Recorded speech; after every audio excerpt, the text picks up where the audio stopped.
visiting in Marrakesh.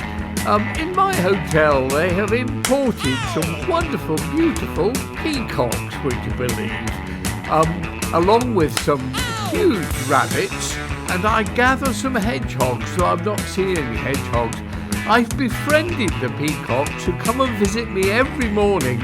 There's 2 males, of which this is 1, 2 females, and 6 younger ones. I can't work out whether they're going to be males or females. Anyway, they're absolutely gorgeous, but interestingly, I noticed a couple of things with them. The male peacocks are indeed very vain, because one of my windows has a curtain behind it, and therefore it's a mirror from outside. It stands there for hours looking at itself, preening itself. And the other thing is, with one of the females, they're incredibly affectionate, quite often kissing each other very fondly.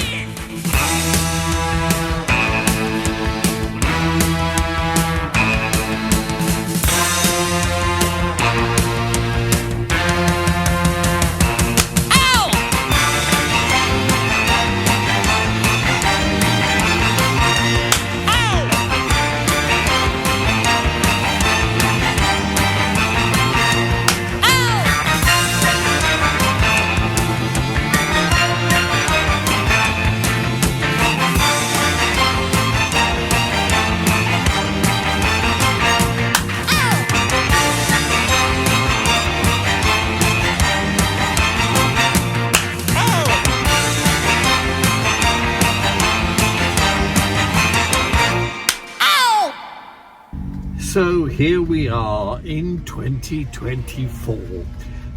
Now, I don't know if you've been watching the Mr. Bates versus the Post Office 4 program series, but it's actually caused the most enormous amount of public fuss, and quite rightly too, because the post office fiasco, which has been going on now for almost 30 years, has been an absolute disgrace.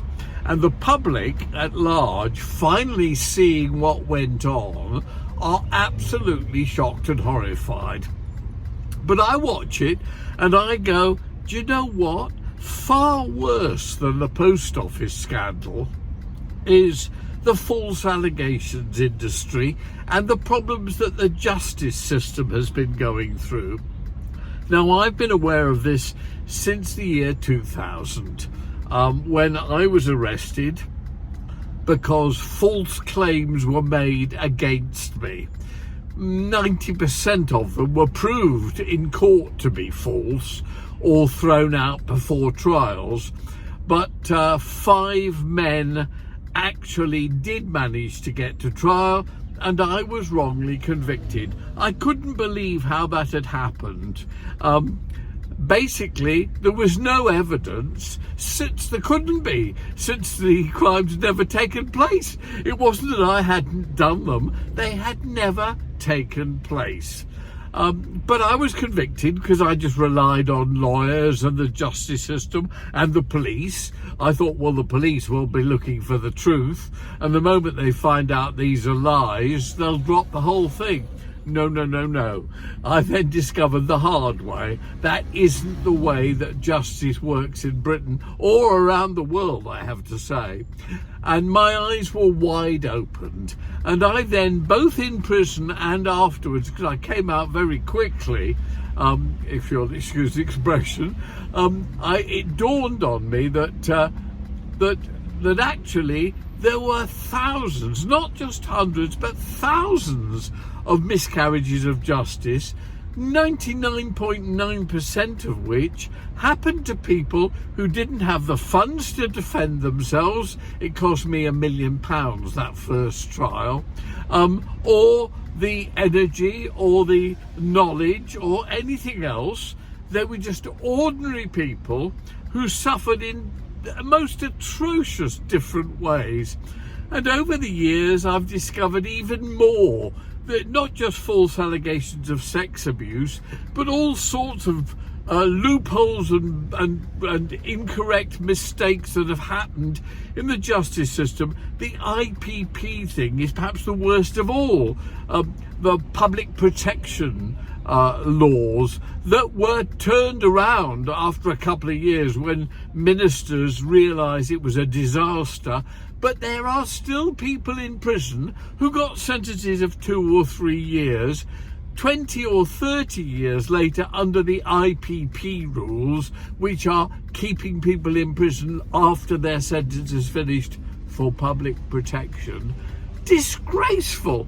It has to stop now. But there are many, many more and many, many others. The joint offences law, where people who were with someone when they committed a crime get also put into prison, and many of them are still in prison now under IPP.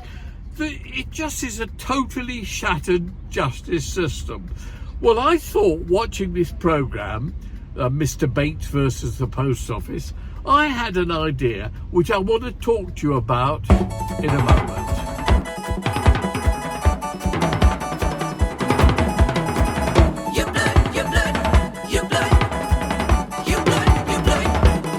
You never close your eyes anymore when I kiss your lips,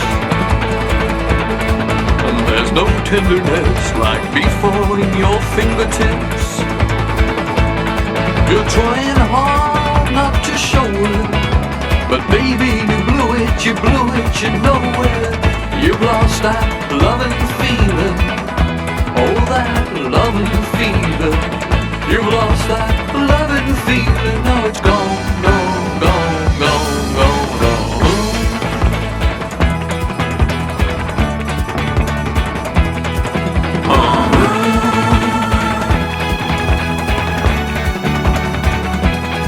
Now there's no welcome look in your eyes when I reach for you. And girl, you're starting to criticize little things I do.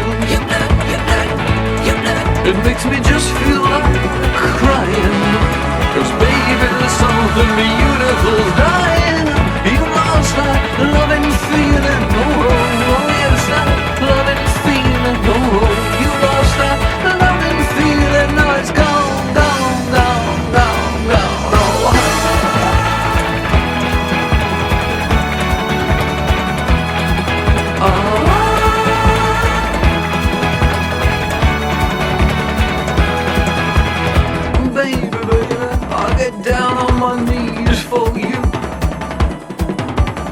If you would only love me like you used to do. We had a love you don't find every day. So don't let it slip away. Baby, say you feel it, baby. I need your love, bring back your love.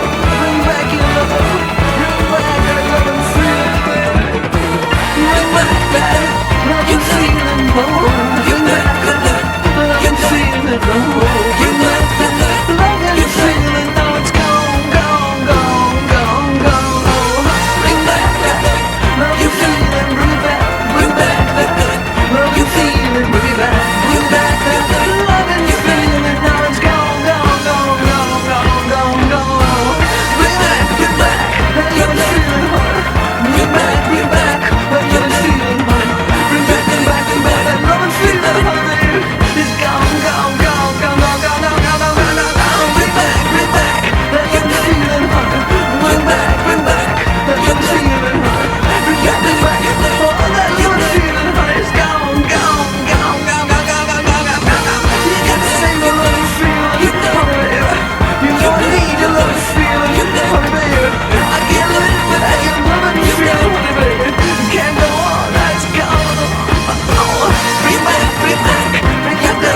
Nobody seems to like my version, apart from Phil Spector, who co-wrote it and produced it, which is something, I suppose.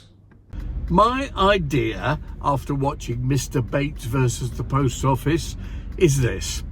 I obviously can't be the spokesperson for the false allegations industry and all the damage it's done to innocent people, and even terrible damage to guilty people who, like me, were guilty of crimes but not the ones we got convicted of.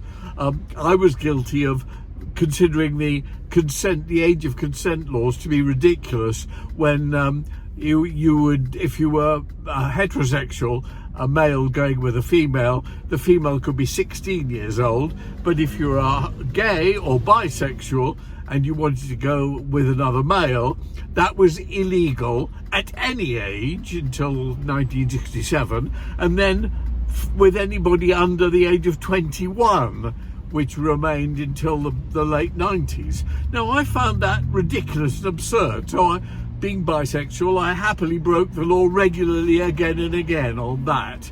But all these people who are in prison, many of them had their lives ruined. Actually, it had very little effect on me. I thoroughly enjoyed my time in prison. I learnt an enormous amount. I'd reached a point where I was rather bored with the music industry that I'd been doing anyway, so I was perfectly happy to move into the crusading against the false allegations industry, because I discovered there were a load of crooks, criminals involved, from the false accusers, many false accusers themselves, to bent police looking for promotion or budget increases or kudos or whatever, to bent lawyers looking to make great sums of money, right the way through the entire system.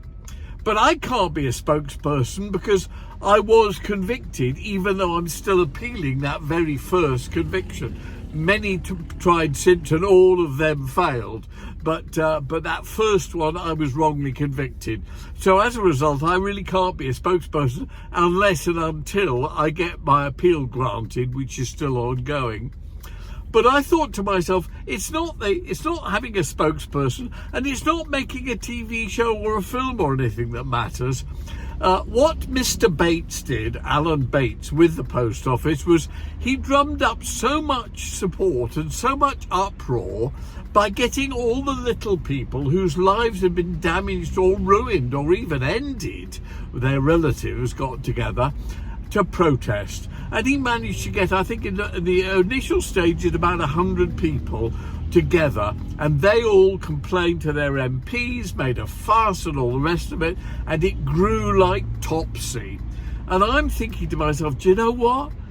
I think I could organise something similar, somewhere like Mr. Bates did in the middle of England, where everybody can get to just for one day, probably one afternoon, just after lunch meeting or whatever. Perhaps organise, say, 30 people each to speak for literally only 2 minutes, not a second longer, about how awful their experience with the false allegations industry, IPP, joint enterprise and all the other things as well. But just to show how ordinary people and extraordinary people can be affected. I think I might well get people to speak like Cliff Richard and Paul Gambaccini, Nigel Evans MP, all of these people who I know quite well, all of whom might well be prepared to come along and speak for a couple of minutes, but also loads of other people to attend, and then to discuss what on earth are we all going to do about it.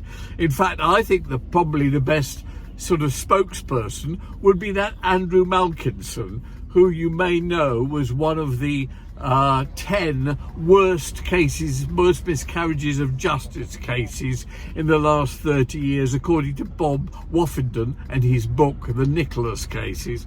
Andrew Malkinson, who has now been found totally 100% innocent, yet served 17 years in prison, mainly because of the corrupt or the broken or the incompetent judicial system, especially the CCRC, the Criminal Case Review Commission. I think he would be a good sort of frontsperson for it.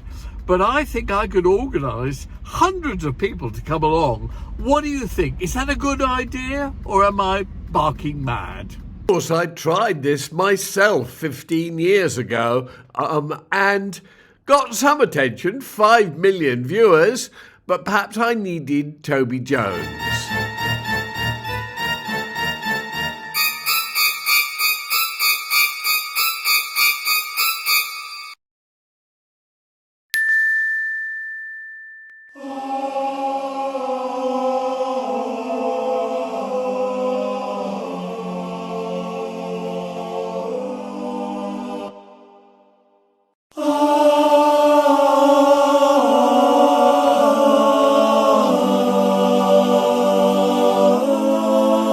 Look at him, he's a vile pervert, ogling boys and lifting his shirt, looking at girls and rolling in dirt. Ooh, he's a vile pervert. Look at him, he's a vile pervert. Don't be fooled by his winning smile. Get your shoes on, run a mile. He's a pervert and he's vile. It doesn't matter what he's doing when he's thinking something sick. He will look at someone innocent and destroy them with his pick. He will poison every flower with the filth of his condition, and will always select kinky over missionary position. Look at him, he's a vile pervert, ogling boys and lifting his shirt, looking at girls and rolling in dirt. Ooh, he's a vile pervert. Look at him, he's a vile pervert. Don't be fooled by his winning smile. Get your shoes on, run a mile. He's a pervert and he is vile. He'll look sweet and charming, open-minded, fresh and cute, but the depth of his depravity is far beyond dispute. Just because he's good and decent, see behind it, don't be fooled. He is grooming, sex is looming from the second that you're schooled. Look at him, he's a vile pervert, ogling boys and lifting his shirt, looking at girls and rolling in dirt. Ooh, he's a vile pervert. Look at him, he's a vile pervert. Don't be fooled by his winning smile. Get your shoes on, run a mile. He's a pervert and he's vile. Look at him, he's a vile pervert, ogling boys and lifting his shirt, looking at girls and rolling in dirt. Ooh, he's a vile pervert. Look at him, he's a vile pervert. Don't be fooled by his winning smile. Get your shoes on, run a mile. He's a pervert and he's vile. Look at him, he's a vile pervert. It all started, as so many things do, with the celebrated notorious public relations person, Waxy Maxy. Let me put you on hold, I'll only be a minute. So let's see, what's your name? Kurt. C-U-R-R-T. Well, let's hear all about you. Before you start, a little about myself. I never approach anyone. All my clients come to me, as you have done. So what do you think? The people versus the broken British justice system. We could organise, I reckon we could get 200 or 300, possibly even more people together. That would cause a fuss, at least locally in the newspapers, and that would also gather together lots of people who've been doing disparate campaigns. And believe me, there are a lot of people who have been affected by this, including, I must say, people who have died as a result, their relatives and friends who want to be a part of this. And I think if all those people were got together and all of them were given tasks such as write to your local MP, tell your local MP you will not vote for them or at all in the general election that's coming up unless they pledge to bring this subject up in Parliament if they are re-elected. And what's more, you will campaign for others to do the same. Do not vote at the general election unless one person, one candidate as MP guarantees to raise this in Parliament. I think things like that might actually work, might cause a change in the law, and might actually save the thousands of people who are going to be done by this next year, this year, next year, the year after, over the next few years. because it's been going on now, to my knowledge, for 24 years. I was in the early days of it happening. We have to stop it. Please let me know in your comments what you think. Should I go ahead and try and help organise this? As I said, I don't really want to be a part of it other than starting it. I'd like to kick-start it and then get on with the rest of my life, which, as you know, is very involved, still making great music, finding new talent and promoting new talent, encouraging people, but most of all, giving you, both on kingofhits.com, my website, regular views and opinions, and also on A Victim Bites Back, which I do regularly on the dedicated site, on here on YouTube, on all the various other platforms you can get. Thousands of you watch me. Do you think I should kick-start this crusade? Incidentally, have you noticed by this enacting a new law in the post office scandal, the government, ministers and politicians have acknowledged that the judicial system is broken and that the CCRC and the Court of Appeal are no longer fit for purpose. Very frightening, actually, but very, very true.